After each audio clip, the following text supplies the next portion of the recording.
اس کا مقابلہ کرنے میں ناکام ہو رہا تھا۔ صبح کے وقت بس ہمیشہ بھرپور ہوتی ہے، لوگوں کا شور، بچوں کا ہلکا رونا اور ایک دوسرے سے باتیں کرتے مسافر، یہ سب میری روزمرہ زندگی کا حصہ تھا۔ بس کے اندر کا ماحول عام سا تھا۔ سامنے والی نشست پر ایک بزرگ بیٹھے تھے جن کے ہاتھ میں ایک پرانا رومال تھا۔ وہ اسے بار بار اپنے ہاتھ پر لپیٹ رہے تھے، جیسے سردی سے بچنے کی کوشش کر رہے ہیں۔ ان کے ساتھ ایک نوجوان تھا، شاید ان کا بیٹا ہو، جو خاموشی سے کھڑکی سے باہر دیکھ رہا تھا۔ پیچھے کی نشستوں پر دو عورتیں اپنی چھوٹی بچیوں کے ساتھ تھیں اور ان کی باتوں سے لگ رہا تھا کہ وہ کسی شادی کی تقریب میں جا رہی ہیں۔ سندھ کے راستے ہمیشہ میرے دل کے قریب رہے ہیں۔ بس جب شہر سے نکل کر دیہات کی طرف بڑھتی ہے تو مناظر بدلنے لگتے ہیں۔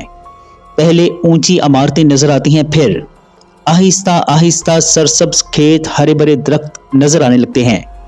راستے میں اکثر گائے بھینسوں کے جھنڈ دکھائی دیتے ہیں جو سڑک پار کر رہے ہوتے ہیں۔ ان جانوروں کو راستہ دینے کے لیے اکثر بس روکنی پڑتی ہے۔ اس دن بھی کچھ ایسا ہی ہوا۔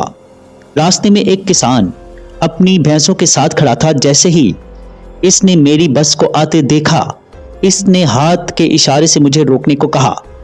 میں نے بریک لگائی اور بس کے دروازے سے باہر جھانکتے ہوئے اس سے کہا، بابا جلدی کرو، راستہ بند نہ کرو، مسافر جلدی میں ہیں۔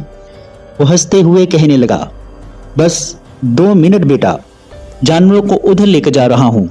یہ 2 منٹ شاید مسافروں کے لیے زیادہ تھے، کیونکہ پیچھے سے ایک نوجوان کی آواز آئی، بھائی یہ کیا تماشا ہے، ہمیں دیر ہو رہی ہے۔ میں نے مسکراتے ہوئے کہا، بس بھائی 2 منٹ صبر کر لو، یہ راستے کی مجبوری ہے۔ راستے میں چھوٹے چھوٹے گاؤں آتے تھے جہاں زندگی بہت سادہ تھی۔ عورتیں گھروں کے باہر مٹی کے چولہوں پر کھانا بنا رہی ہوتی، بچے گلیوں میں کھیل رہے ہوتے اور مرد اپنے کھیتوں میں مصروف دکھائی دیتے۔ ہر گاؤں کے قریب کچھ دیر کے لیے بس روکی جاتی تاکہ مسافر اتر سکیں اور نئے مسافر سوار ہو سکیں۔ جب ہم ایک گاؤں کے قریب پہنچے تو بس کی گھنٹی بجی، جو اس بات کا اشارہ ہے کہ کسی کو یہاں اترنا ہے۔ میں نے بریک لگائی اور ایک درمیانی عمر کا شخص نیچے اتر گیا۔ اس نے نیچے اترنے سے پہلے میرا شکریہ ادا کیا اور کہا، دلشاد بھائی آپ بہت اچھا بس چلاتے ہیں، اللہ آپ کو سلامت رکھے۔ ایسے جملے ہمیشہ میرے دل کو سکون دیتے تھے، کیونکہ میں جانتا تھا کہ میری ذمہ داری صرف گاڑی چلانا نہیں بلکہ لوگوں کو محفوظ طریقے سے ان کی منزل تک پہنچانا بھی ہے۔ مسافروں کو اتارنے کے بعد بس آدھی خالی ہو چکی تھی۔ میں نے اپنا پہیہ پھر سے گھمایا اور راستے پر آگے بڑھنے لگا۔ سورج اب ڈھلنے لگا تھا اور شام کی سنہری روشنی دھیرے دھیرے راستوں پر پھیل رہی تھی۔ شام کا وقت ہمیشہ میرے لیے دلچسپ ہوتا تھا۔ یہ وہ وقت ہوتا ہے جب دن کے شور کے بعد خاموشی آہستہ آہستہ اپنا رنگ جمانا شروع کر دیتی ہے۔ راستے میں کچھ ایسے مسافر نہیں تھے جو دور دراز کے گاؤں میں اترنے والے تھے۔ انہی میں سے ایک بزرگ خاتون تھیں جن کے ہاتھ میں ایک پرانا تھیلا تھا۔ وہ ہر 2 منٹ بعد مجھ سے پوچھتی تھیں، بیٹا میرا گاؤں کب آئے گا؟ میں ہر بار مسکرا کر انہیں جواب دیتا، بس تھوڑا انتظار کریں اماں، آپ کا گاؤں قریب آ رہا ہے۔ آخر کار وہ وقت آیا جب بس نے اپنا آخری گاؤں پار کر لیا۔ تمام مسافر اپنی منزل پر پہنچ چکے تھے اور اب بس مکمل طور پر خالی ہو چکی تھی۔ میرے لیے اب واپسی کا سفر تھا۔ رات گہری ہو چکی تھی اور سردی کا زور بڑھنے لگا تھا۔ میں نے اپنی گاڑی کا انجن دوبارہ چلایا اور سوچا کہ جلدی سے حیدرآباد پہنچ جاؤں تاکہ گرم بستر میں جا سکوں۔ لیکن زندگی کبھی بھی اتنی آسان نہیں ہوتی جتنی ہم سوچتے ہیں۔ رات کا وقت تھا اور سردی نے اپنا جادو بکھیرنا شروع کر دیا۔ آسمان پر بادل چھائے ہوئے تھے اور ہوا میں خنکی بڑھ رہی تھی۔ تمام مسافروں کو ان کی منزل پر چھوڑنے کے بعد اب میں بالکل اکیلا تھا۔ بس میں خاموشی چھائی ہوئی تھی اور اس خاموشی میں صرف انجن کی ہلکی آواز سنائی دے رہی تھی۔ میرے ساتھ ہمیشہ ایسا ہوتا ہے کہ جب میں واپسی کا سفر کرتا ہوں تو ایک عجیب سی اداسی دل پر چھا جاتی ہے۔ شاید اس لیے کہ واپسی کا سفر ہمیشہ تھکا دینے والا اور تنہائی کا احساس دلانے والا ہوتا ہے۔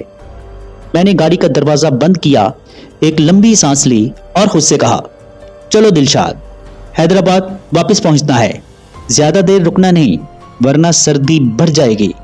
دیہاتی راستے رات کے وقت ہمیشہ مختلف محسوس ہوتے ہیں۔ دن کی روشنی میں تو یہی راستے زندگی سے بھرپور لگتے ہیں، مگر رات کی تاریکی میں یہ کسی پر اسرار دنیا کا حصہ معلوم ہوتے ہیں۔ ہر طرف خاموشی تھی، صرف کبھی کبھار ہوا کے چلنے سے درختوں کی سرسراہٹ سنائی دیتی تھی۔ سڑک کے دونوں اطراف اونچے اونچے درخت تھے جن کے سائے سڑک پر عجیب سی شکلیں بنا رہے تھے۔ مجھے ہمیشہ رات کے وقت ان راستوں پر ڈر سا محسوس ہوتا تھا، لیکن میں اسے اپنے دل میں دبا دیتا۔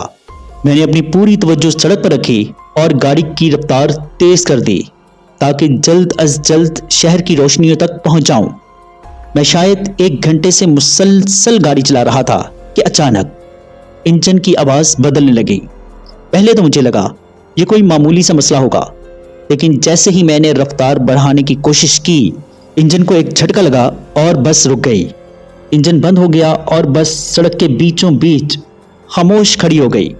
میں نے گھبرا کر اسٹیئرنگ پر ہاتھ مارا اور خود سے کہا، یہ کیا مصیبت ہے؟ اتنی سردی میں یہ گاڑی بھی اب جواب دے رہی ہے۔